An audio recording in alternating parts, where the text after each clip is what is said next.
चलिए, अब हमारे बीच में भैया श्री डॉक्टर मोहन यादव जी, मध्य प्रदेश के मुख्यमंत्री जी यहाँ उपस्थित हो रहे हैं। एक बार तालियां बजा करके मुख्यमंत्री जी का स्वागत, वंदन, अभिनंदन करें। बहुत बहुत स्वागत है हमारे वृंदावन बिहारी लाल की। साथ ही हमारे भैया श्री अजय बिश्नोई जी, विधायक पाटन, और हमारे भैया श्री प्रणय प्रभात पांडे जी, विधायक बहरीवन क्षेत्र। तो हमारे आशीष दुबे जी, सांसद जी भी यहाँ। ऐसी कठिन परिस्थितियों में भी हमारे मुख्यमंत्री जी आए। आशीर्वाद दीजिए आप लोग, सब लोग इस तरफ आ जाइए। ऐसी कठिन परिस्थिति में भी जहां अपार तूफान और बारिश, फिर भी इनका हौसला देखिए बुलंद है। वही हम आपको कह रहे हैं कि हर परिस्थिति में प्रसन्न रहिए। हमारे भैया अजय बिश्नोई जी, आप भीग भी गए लेकिन अपने कार्य को छोड़ा नहीं। हर क्षण हर पल आप अपने कार्य करते। हाँ आप, हाँ अब सब लोग बैठ जाइए। हमारे अजय बिश्नोई जी, बड़े प्रेम से आप इस कार्यक्रम में सहभागी हैं। और भैया प्रणय प्रभात पांडे जी, हमारे मुख्यमंत्री जी के लिए सुंदर सा तोहफा।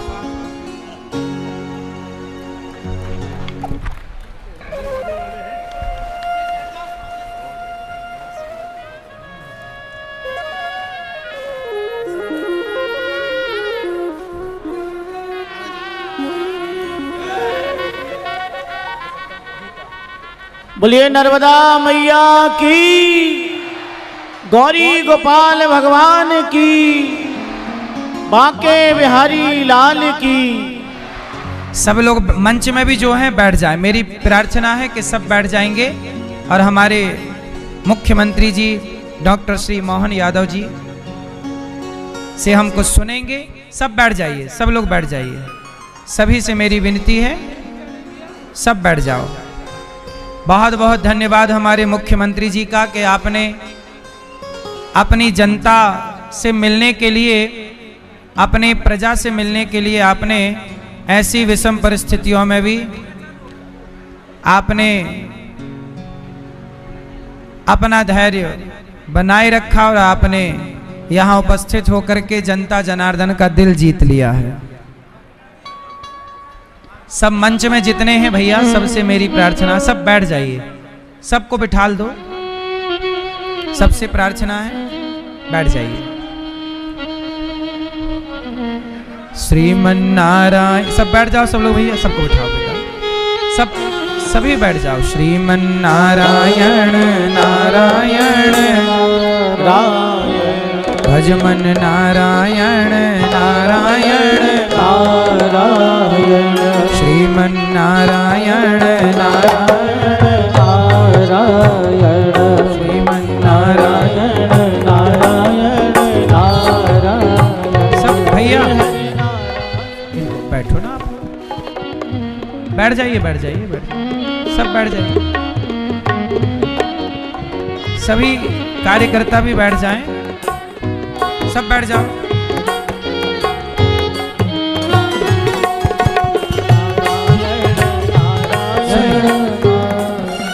बोलिए भक्त वत्सल भगवान की। सब लोग बैठ जाइए, सब बैठ जाइए। हमारे मुख्यमंत्री जी आए, तालियां बजाकर स्वागत करें, एक बार सम्मान करें हमारे मुख्यमंत्री जी का। हमारे मुख्यमंत्री जी, इन्होंने इस प्रदेश के लिए बहुत अच्छे अच्छे कार्य किए हैं। मैंने सुना कि मध्य प्रदेश में गौ हत्या नहीं होती, बूचड़ खाने नहीं हैं। हमारे मुख्यमंत्री जी ऐसे धर्मात्मा मुख्यमंत्री हैं जिनके राज्य में गौ हत्या नहीं होती। मैं तो चाहूंगा कि मुख्यमंत्री जी गाय को राज्य माता का दर्जा भी लगे हाथ दे ही दें।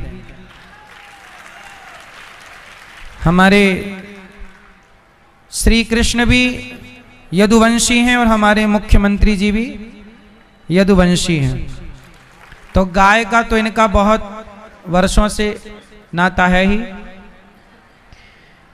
हमारे मुख्यमंत्री जी से मैं निवेदन करूंगा कि वृंदावन में गौरी गोपाल आश्रम, ये दास अनिरुद्ध हमारे मुख्यमंत्री जी, ये दास अनिरुद्ध का ही गांव है। ये इस भूमि पर हम पले बढ़े खेले खाए और इसी गांव में हमने गैया चराई और आज आपका भी इसी भूमि पर आगमन हुआ। इसके लिए हम आपका बहुत बहुत धन्यवाद देते हैं कि आपने इस भूमि में आने की स्वीकृति दी। वृंदावन में गौरी गोपाल आश्रम है मुख्यमंत्री जी, और वहां पर 290 वृद्ध माओं की सेवा होती है। जो बेटे अपनी माओं को घर से निकाल देते हैं, ऐसी वृद्ध माएं गौरी गोपाल आश्रम में रहती हैं। और वृंदावन में अखंड रसोई चलती है, जहां 30,000 लोग नित्य प्रसाद पाते हैं, लगभग 30,000। सब बैठ जाओ बेटा पीछे वाले। मुख्यमंत्री जी, ये जो गांव है ना हमारा, इस गांव में मेरा मन है कि मैं कक्षा 1 से लेकर कक्षा 12वीं तक एक स्कूल बना करके इस क्षेत्र को समर्पित करूं। इंग्लिश मीडियम हो पर निःशुल्क हो। एक ऐसा स्कूल बना करके इस क्षेत्र के लोगों को समर्पित करने का मेरा विचार है। मैं आपसे निवेदन करूंगा कि इस विचार में आपका क्या विचार है, जरूर हमें बताएं। और आप एक बार वृंदावन आकर के गौरी गोपाल आश्रम की सेवाओं को अवश्य देखें। वहां पर जो सेवाएं चल रही हैं वह दिव्य सेवाएं हैं। एक बार सेवाओं को देखें। अब हम मुख्यमंत्री जी से निवेदन करेंगे कि हम उनकी वाणी सुने और उनके विचारों को धारण करें। सभी लोग बैठे रहें, खड़े कोई ना हो। हमारे भैया अजय बिश्नोई जी का बहुत बहुत साधुवाद, तालियों के साथ वंदन कीजिए। हमारे भैया श्री अजय बिश्नोई जी के कारण आज हमें मुख्यमंत्री जी यहाँ प्राप्त हुए, और भैया प्रणय प्रभात पांडे जी, जिनके द्वारा यह कथा संभव हो पाई। ये कथा यदि आज संभव यहाँ है तो हमारे भैया प्रणय प्रभात पांडे जी के कारण है। आशीष दुबे जी यहाँ पर उपस्थित हैं और हमारे कलेक्टर जी भी यहाँ, दीपक भैया उपस्थित हैं। हमारे मुख्यमंत्री जी, अब हम सब आपको सुनेंगे। बोले गोपाल कृष्ण भगवान की, नर्मदे महारानी की। हम सबका सौभाग्य है आज इस धाम में परम पूज्य महाराज जी के आशीर्वाद के साथ हम सब जो अपने अपने अंतर्मन से भगवान राम, भगवान कृष्ण, हमारे सनातन धर्म के प्रति आस्था भी रखते हैं और रोम रोम से हमारे लिए भगवान सदैव अपने को जीवन प्रदान करते हैं। ऐसे में कथा के श्रवण के लिए केवल कान नहीं चाहिए, हमारे रोम रोम से शरीर के अंदर रोमांचित होता, आनंद आता है। महाराज जी आपको प्रणाम करता हूँ, आपका ये आशीर्वाद हमारी सरकार को भी चाहिए। और आज के इस समय में यशस्वी प्रधानमंत्री के नेतृत्व में जैसा समय चल रहा है, सच्चे अर्थों में हमारी समूची जीवन प्रणाली जो एक तरह से वेद वाक्य की दृष्टि से यत पिंडे तत् ब्रह्मांडे, जैसा पिंड है वैसे ही हमारा ब्रह्मांड है। दुनिया हमारी संस्कृति को देखना चाहती है, जानना चाहती है, समझना चाहती है, इसको अपने आप में अंगीकार करना चाहती है, लागू करना चाहती है। अभी कोविड के समय से दुनिया के बड़े बड़े राष्ट्र अध्यक्षों ने भी नमस्कार की महत्ता अपने आप अपना ली है, ये हम सबको मालूम है। जब जान के लाले पड़े दुनिया के अंदर तो प्राण की कीमत समझ में आई, और प्राण की कीमत हमारे जीवन की आचार विचार और संस्कार पर निर्भर करती है। मैं आज हमारे बीच हमारे वरिष्ठ नेता माननीय हमारे बीच अजय बिश्नोई जी, उनका भी अभिनंदन करता हूं, जिनके निमित्त आप तक पहुंचाने के लिए उन्होंने हमारी अपनी इस पूरी यात्रा को सुगम भी बनाया और संकल्प शक्ति से हर हालत में, अभी आते आते भी स्लिप हो रही थी, फेल हो रही थी, लेकिन महाराज जी से आपकी चर्चा हुई और ये मार्ग सुगम हो गया। पता नहीं इंद्र देवता भगवान कृष्ण के काल से हमेशा परीक्षा क्यों लेते हैं, ये पता नहीं चलता। उस समय भी गोवर्धन पर्वत के माध्यम से इंद्र देवता को उनका कांच दिखाने का काम भगवान कृष्ण ने करा था। आप भी वृंदावन से आए हैं, आपके माध्यम से भी आज ये पुनः संभव हुआ है कि हमारी अपने धाम में ये जो आनंद समाया हुआ है।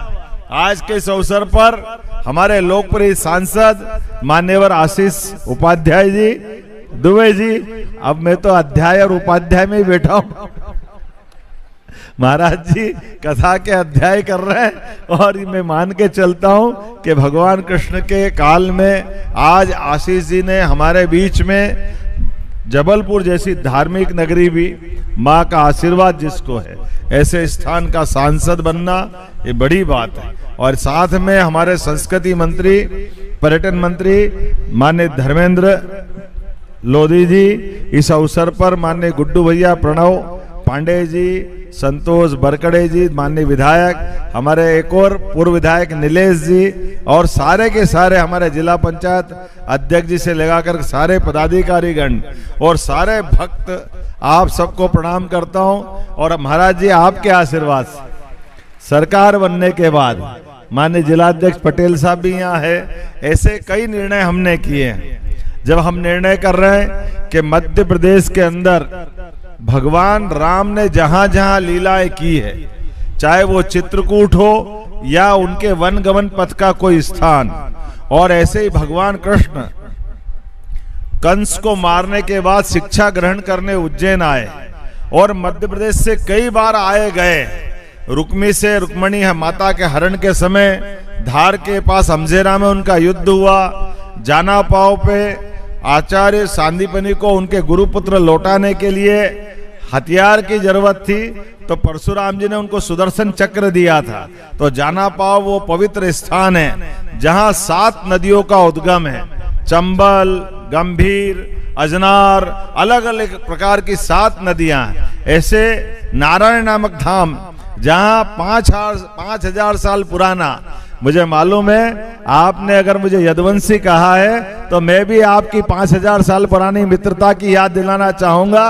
वो काल हमारे लिए अद्भुत है जिसके आधार पर आज दुनिया सदैव गर्व करेगी कि गरीबी और अमीरी की मित्रता क्या होती है। स्कूल जीवन में, आश्रम की पद्धति में कोई मित्र बन जाए और उस मित्र को भी उस दौर में वहां याद रखे। भगवान कृष्ण जब वो कौरव पांडव का महासमर निपट गया, उसके बाद भी वो द्वारकाधीश बन करके द्वारका में विराजे हैं, लेकिन अपने मित्र को जो उनने शिक्षा दी महाराज, वाकई वो अद्भुत है कि गरीब से गरीब आदमी भी जीवन में हमारे लिए एक बार जो संपर्क में आ जाए उसको कैसे संबंध निभाना चाहिए। और मैं अगर विनम्रता से थोड़ी सी उसकी घटना बताना चाहूंगा कि भगवान कृष्ण ने सुदामा को जो मदद की, यह आज भी हमारे लिए समसामयिक है।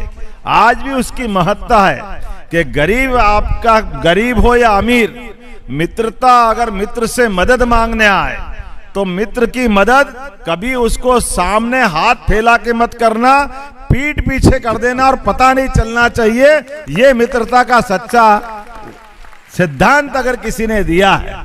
मित्र अगर हमारे सामने अगर मदद में हाथ बढ़ाए तो उसकी निगाह झुक जाएगी, तो मित्रता बदनाम हो जाएगी। तो मित्रता को बनाए रखने के लिए, उसको समान आदर देने के लिए जो देना वो सब दे दो, लेकिन पीठ पीछे मदद करो और उसके मन में सामने एहसास मत करने दो कि आपने उसकी मदद करके एहसान किया है। ऐसे कई संस्कार भगवान कृष्ण ने पूरे जीवन दिए।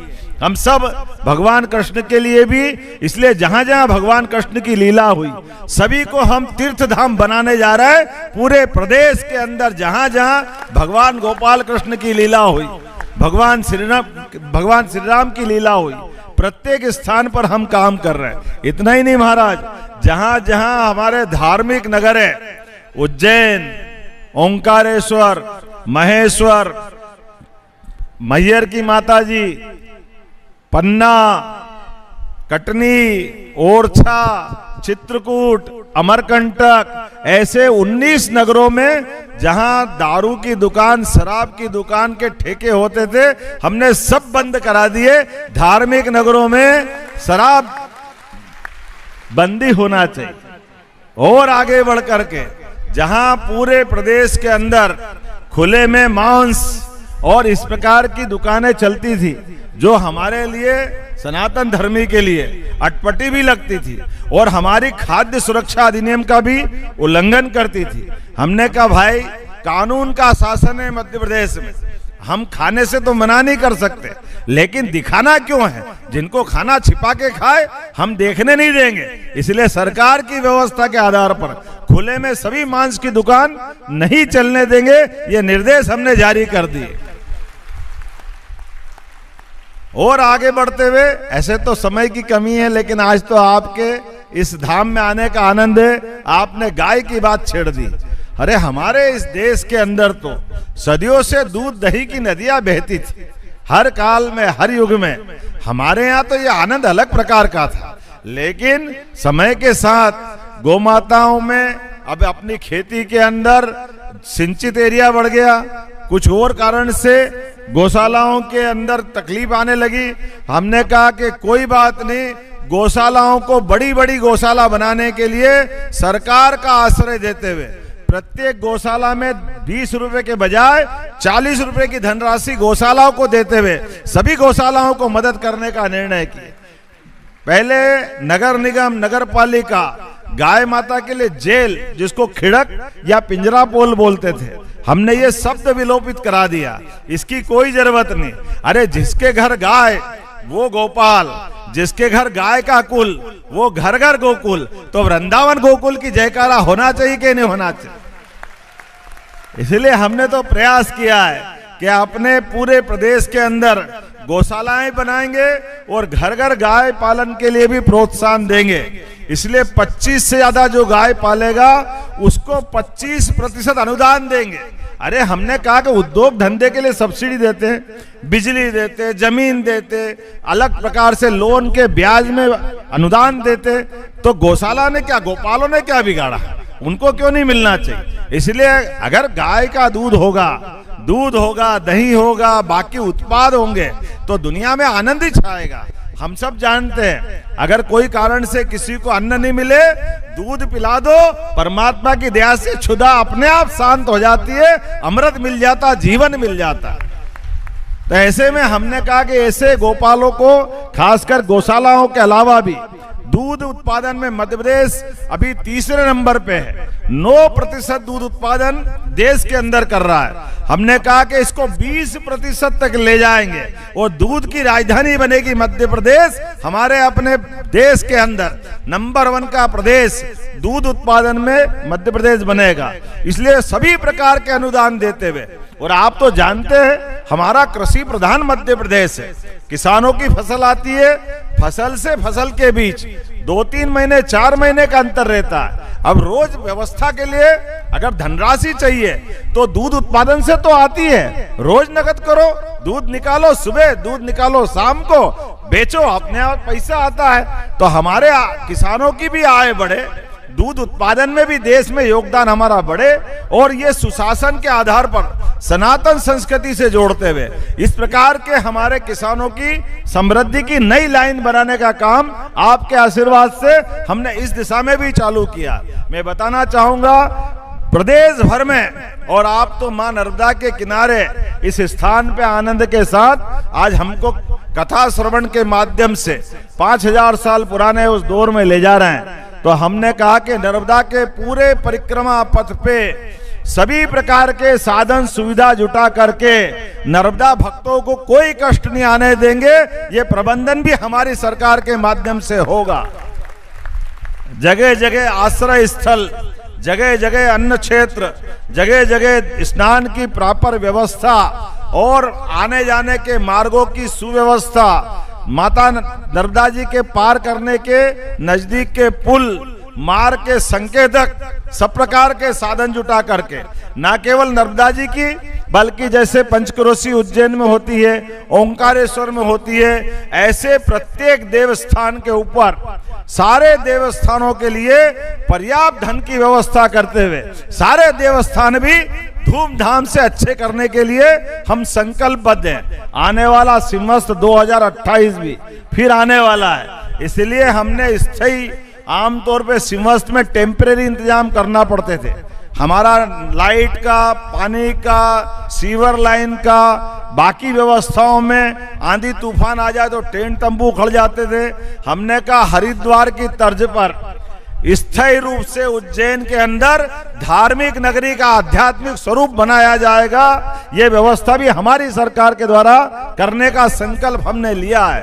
पूरे देश और दुनिया में वैदिक घड़ी हमारे माध्यम से काल गणना की नगरी उज्जैन रही है। ऐसे अपनी सनातन धारा के जो जो ऐतिहासिक और महत्व के मान बिंदु है सबको पुनर्स्थापित करते हुए, इतना ही नहीं, पाठ्यक्रम के अंदर भी हमारे अपने देवी देवताओं के अच्छे पाठ जिनसे सीख मिलती है उनको भी यशस्वी प्रधानमंत्री के माध्यम से, शिक्षा नीति के माध्यम से पाठ्यक्रम का हिस्सा बना रहे हैं। अब बताओ महाराज, जब हम करते हैं हमारे विरोधी कहते हैं आप धर्म की बात क्यों कर रहे हो? मेरे तो समझ में नहीं आता, आप धर्म की नहीं करे तो अधर्म की करे क्या?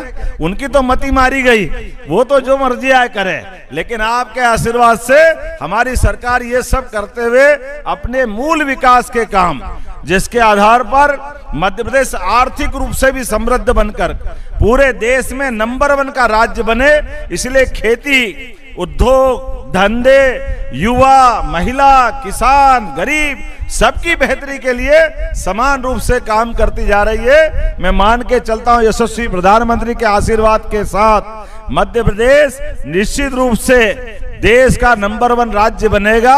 और आपने विद्यालय की बात कही है, मैं तो विद्यालय से स्वयं को अपने आप जोड़ करके, हम तो विद्यालय की बात तो मानते ही हैं। मैं तो चाहूंगा आप महाविद्यालय भी खोले, सरकार आपके साथ रहने वाली।